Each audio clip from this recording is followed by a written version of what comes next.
ત્રીજા મુદ્દાની વાત કરીએ તો અમદાવાદના ખોખરા અને સીટીએમને જોડતા વિવાદિત હાટકેશ્વર ઓવરબ્રિજ તોડવાની કામગીરી છેલ્લા 6 મહિનાથી ચાલી રહી છે, પરંતુ કામગીરીમાં થઈ રહેલા અસહ્ય વિલંબને કારણે સ્થાનિક વેપારીઓ અને રહેવાસીઓ ભારે પરેશાન છે. બ્રિજના બાકીના બે સ્પાન તોડવાની કામગીરી લાંબા સમયથી અટકી પડી છે. 16 માર્ચે વિસ્તારના તમામ દુકાનદારો અને વેપારીઓએ પોતાનું ધંધા રોજગાર બંધ રાખીને તંત્રની સામે વિરોધ નોંધાવ્યો.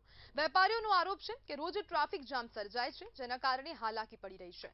સાથે જ બ્રિજના કાટમાળમાંથી ઉડતી ધૂળ અને રજકણોના કારણે લોકોના આરોગ્ય પર પણ અસર પડી રહી છે.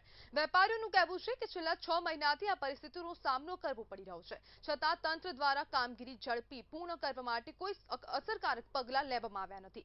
આગામી ચૂંટણીમાં આ મુદ્દે તંત્રને પરિણામ ભોગવવું પડશે તેવી ચેતવણી વેપારીઓએ આપી છે. હવે પ્રશ્ન એ ઉઠી રહ્યો છે કે સ્થાનિકોની મુશ્કેલીનો અંત ક્યારે આવશે અને છેલ્લા 6 મહિનાથી હવે સ્થાનિકો ખૂબ પરેશાન થઈ રહ્યા છે, જેના કારણે હવે તંત્રની સામે રોષ ફાટી નીકળ્યો છે. હવે ક્યાંક ને ક્યાંક વિરોધ કરવામાં આવી રહ્યો છે અને હાટકેશ્વર વિસ્તારના જેટલા પણ વેપારીઓ છે તે લોકો દ્વારા દુકાન અને જે ધંધા રોજગાર છે તે બંધ રાખીને હવે વિરોધ નોંધાવવામાં આવ્યો છે અને છેલ્લા 6 મહિનાથી આ કામ ચાલુ છે. ઘણા સમયથી આજે બે સ્પાન તોડવાની જે કામગીરી છે તે અટકી પડી છે.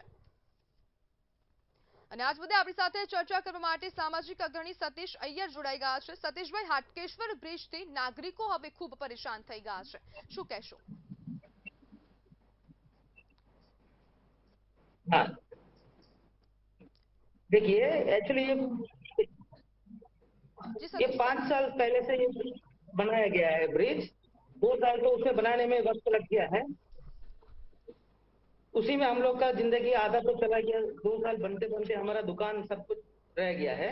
अब चलो उसके बाद भी खुल गया है तो कुछ ही महीने में ये क्वालिटी के हिसाब से उसको वापस बंद कर दिया गया है। वापस बंद करने के बाद अब डिमोलिशन का ऑर्डर आया है। चलो अब भी हम क्या बोलते हैं, साथ दिए हैं, चलो डिमोलिश भी हो जाएगा। काम सब कुछ रुका हुआ है। अब कारण भी हमें पता नहीं है किस कारण रुका हुआ है। ना म्युनिसिपैलिटी वाले हमें बता रहे हैं, ना कॉन्ट्रैक्टर वाले बता रहे हैं।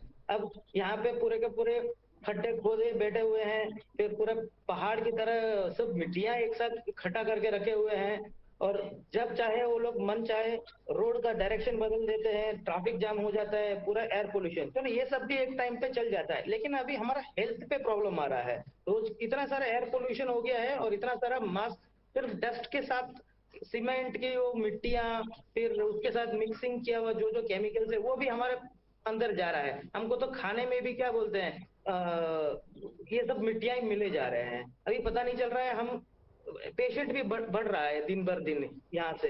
अभी हमको लग रहा है कि हम सिटी या मेट्रो में नहीं, कहीं क्या बोलते हैं, कोई आतंकवादी के साथ हम लोग कहीं पे कोई वॉर जोन पे बैठे हैं, ऐसा महसूस हो रहा है हमें। हम बस इतना क्या बोलते हैं, रिक्वेस्ट कर रहे हैं कि ये सारी चीजों को फटाफट कंप्लीट करके हमें इस सबसे राहत दे। सतीश भाई, आपने जो स्थानिक लोग हैं उन लोगों ने तंत्र में रजूआत की थी कि नहीं? हाँ जी, ये सब चीजें हमने रजूआत तो कर चुके हैं। तो क्या बोल रहे हैं अधिकारी के अधिकारी क्या जवाब दे रहे हैं? अधिकारी यही बोल रहे हैं कि 1 महीने में हो जाएगा, 15 दिन में हो जाएगा, इसी तरह से बोला जा रहा है। लेकिन एक्चुअली समस्या क्या है वो बताया ही नहीं जा रहा है, क्योंकि 2 महीने से बंद पड़ा है। वो क्यों बंद रखा है वो भी नहीं बताया जा रहा, क्यों बंद रखा गया है। सतीश भाई, अब स्थानिकों ने बोला है कि जो आगामी दिनों में जो इलेक्शन आ रहा है तो इलेक्शन में हम हाँ जवाब देंगे, तो कैसे जवाब देंगे? ना, बिल्कुल। अभी देखो, एक बार हमने तो पहले एकदम शांतिपूर्वक आंदोलन किए, सिर्फ हमारे दुकानें सब बंद करके बस आंदोलन किए हैं। अगर जल्द से जल्द ये नहीं होगा तो इसका परिणाम उनको इलेक्शन पे जरूर दिखाएंगे। जी बिल्कुल सतीश भाई, जोड़वा बदल अपना आभार।